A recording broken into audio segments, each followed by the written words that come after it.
Right, now on to forensics. This was a lot better. So we'll start with differential association theory. Most of you managed to get 2 out of 2. Lots of you forgetting to label it as a social learning theory of crime. Lots of you failing to really explain to me what pro and anti-criminal associations are. So the idea is that it's caused by, criminal behaviour, is caused by the role models you have around you, whether they are real people or people in the media. And if you have more pro-criminal association, so people that benefit from crime around you, than anti-criminal, people that suffer because of crime, then you're more likely to turn to a life of crime yourself. It's not enough to say crime is learned through the associations of people around you.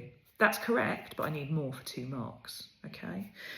The second mark, loads of you either did, it's impossible to count up the number of pro and anti-criminal associations a child makes in their lifetime. Yes, that's one statement though. Take that further.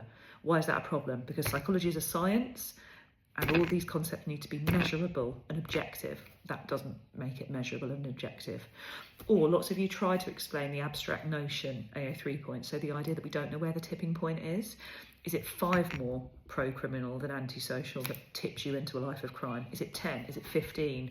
Where is this tipping point? It's, again, not measurable.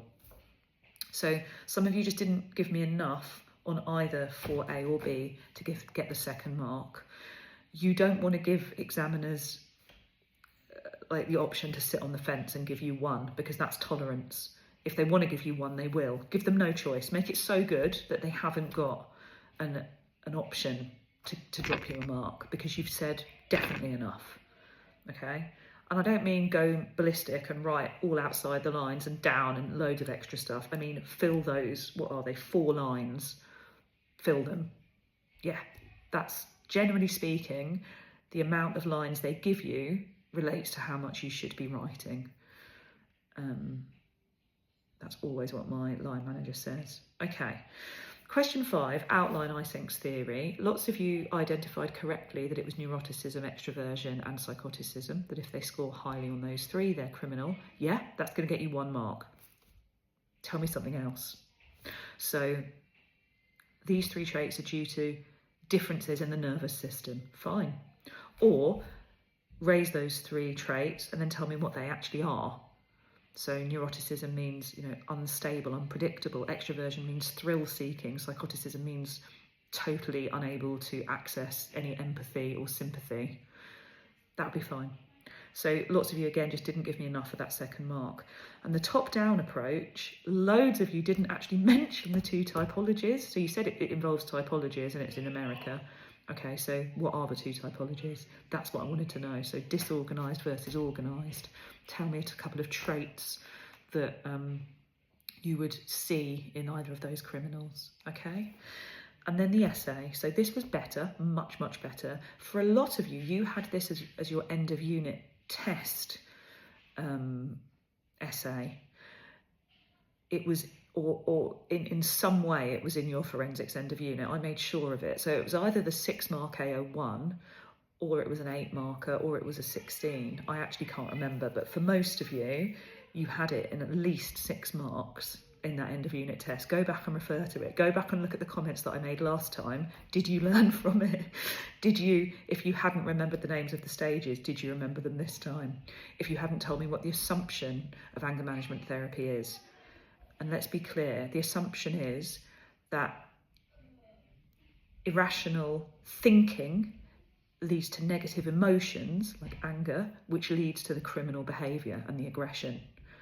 It's a CBT, so thoughts, vulnerability of thought is what is underlying all of these issues.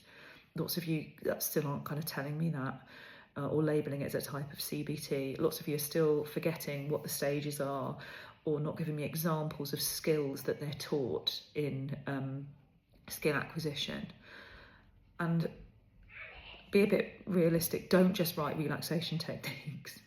Because if I'm a really hardened criminal living in a prison, being taught meditation isn't going to be enough to help me temper those emotions out in the real world, is it? So it's not just relaxation techniques that they'd be taught. It's all sorts of things like positive self-talk and ways of bringing their anger back down before they react.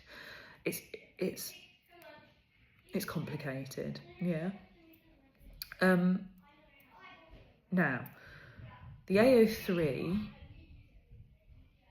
we are starting to slip into personal opinion here.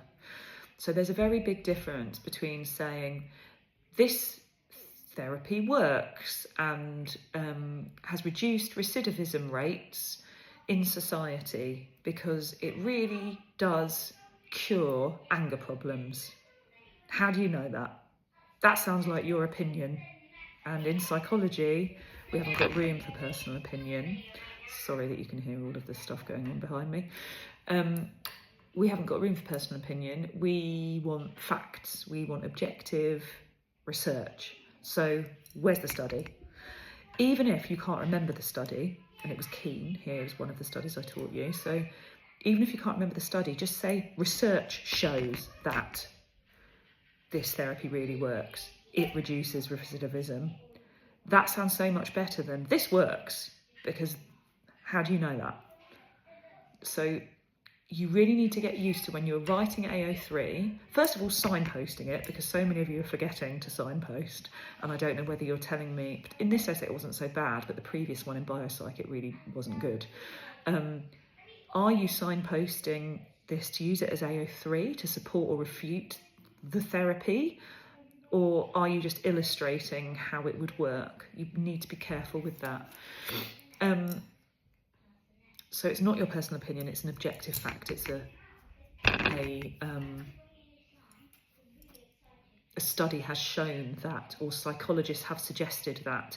So like when you're using Blackburn and the issue of stage 3 not being in the real world and therefore not creating this bridge to make sure that they can keep their temper in real life, don't present that as your opinion.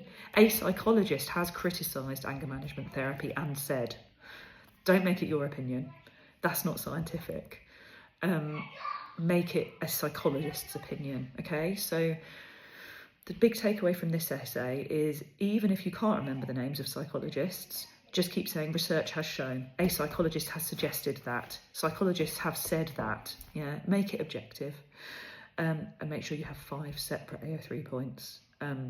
Lots of you are saying stuff like, you know, this is really expensive, and then kind of leaving it at that.